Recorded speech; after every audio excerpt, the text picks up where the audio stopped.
Death row. When my phone rang, I already knew who was calling and what it was about. Nigga, I'm on parole. I can't be. Strolling up in no MDC, the Metropolitan Detention Center. MDC is a U.S. federal prison in downtown Los Angeles. I was expecting Boss Man's call because the day before he had sent his broad to visit me, she came by the house and passed along his message. Boss Man wants you to go and visit him. I shared my concern with her. Tell Boss Man to give me a call. When my phone rang the next morning, I knew it was him. Boss Man had become a big-time nigga on the streets, and if he was calling me to visit him, I knew it wasn't for no bullshit.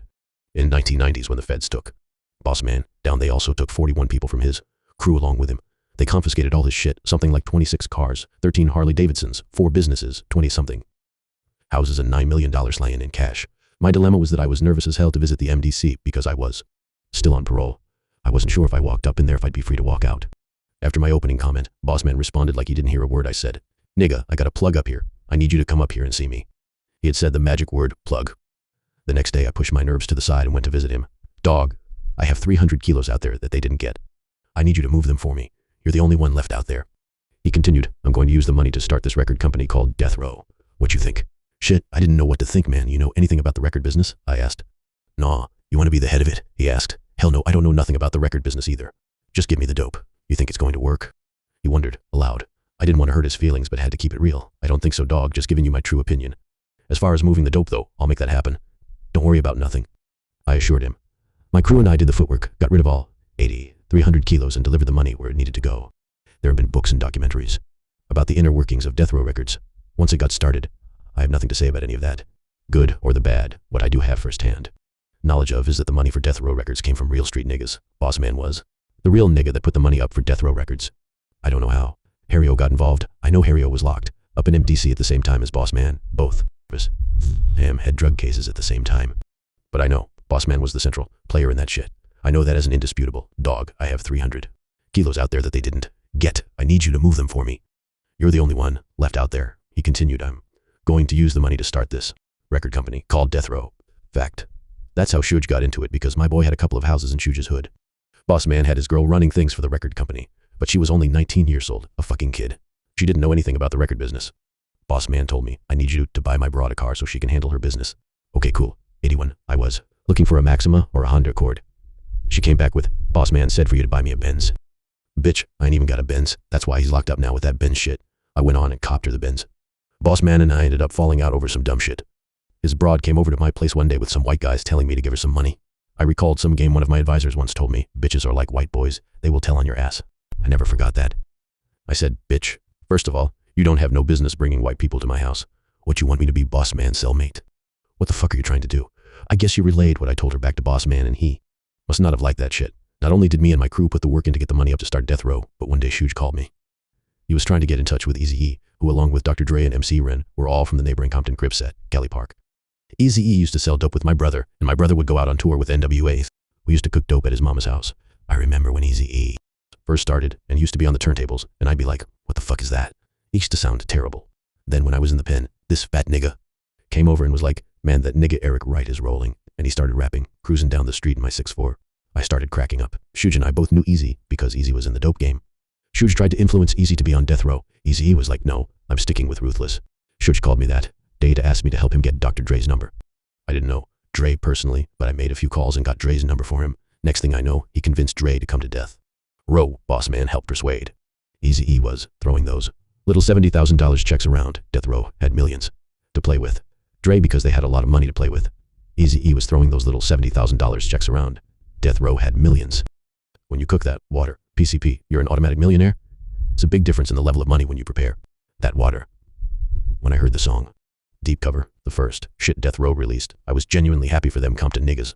About a year later, Death Row Records blew up, and the rest is history.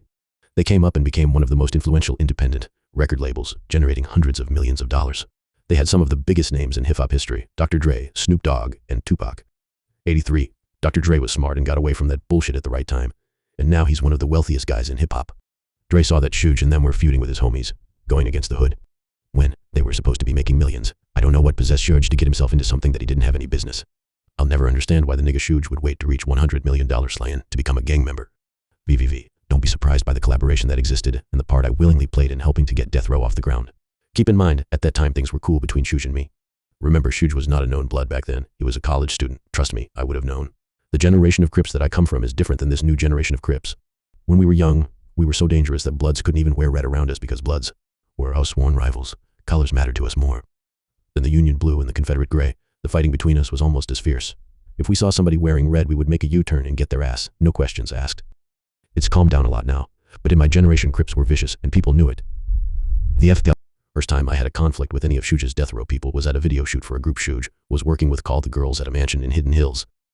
Sergeant Reynolds, who was a Compton police officer, but moonlighted doing private security for death row, was out in front of the gate wearing his right-way security gear.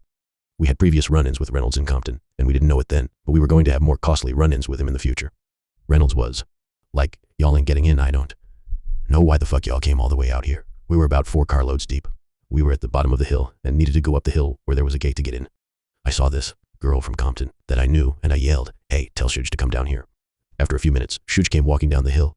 Shuj asked, "Who all with y'all?" All of us, as I turned to look over my shoulder at the crew I was rolling with that night. He turned to Reynolds and said, "Let 'em all in."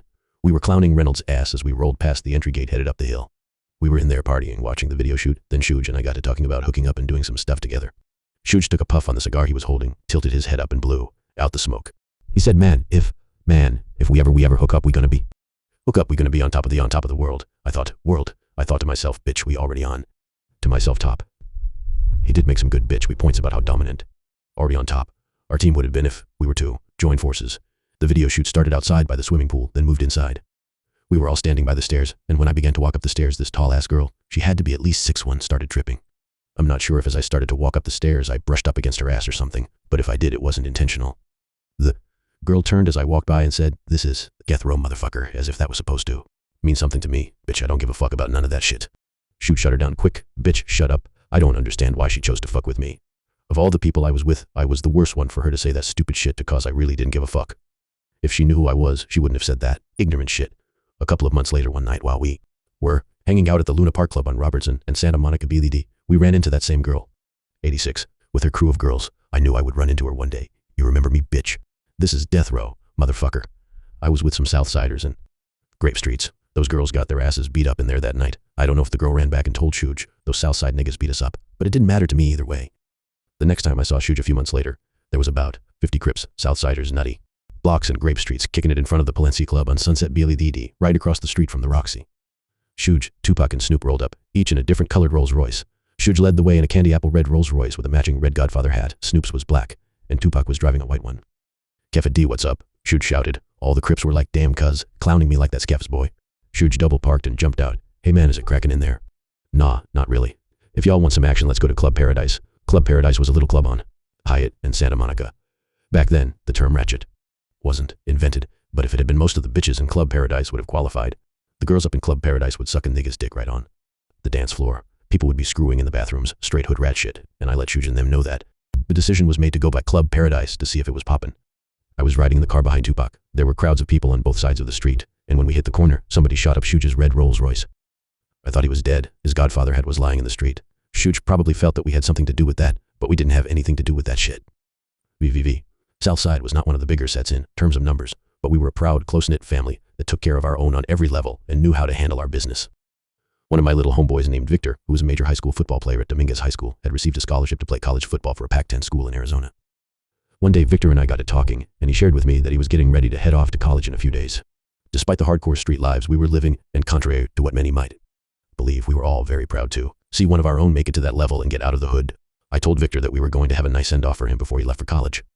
We wanted him to go out to Phoenix and represent Southside correctly. Shit. We wanted our homeboy to be one of the most fly dudes on that whole campus. I told Victor, go on up to the Lakewood Mall to do some school shopping. We'll meet you up there in a few. While Victor was at the mall, he ran into 3 Piru gang members who were down with Death Row's crew. They started gang banging on him as gang bangers do, throwing up gang signs, calling out their gang set, and calling the little homie a crab, which is demeaning and disrespectful way that Bloods refer to Crips.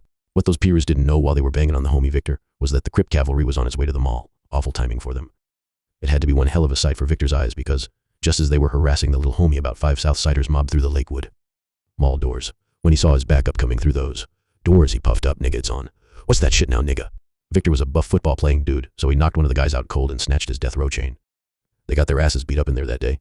One guy got knocked out cold, one of the other guys started having seizures, and the other guy got stomped out. The planned shopping spree had to be postponed, and the crew got the fuck out of Dodge. When that shit was over, we didn't even think about it again. It was another day in the life of a South Side Crip. We kept it moving, but there's one thing that's for sure when living that gangster lifestyle. You already know that the stuff you put out is going to come back. You never know how or when, but there's never a doubt that it's coming. This seemingly routine incident in the life of real street niggas would lead to a cascade of events that would change the rap game forever.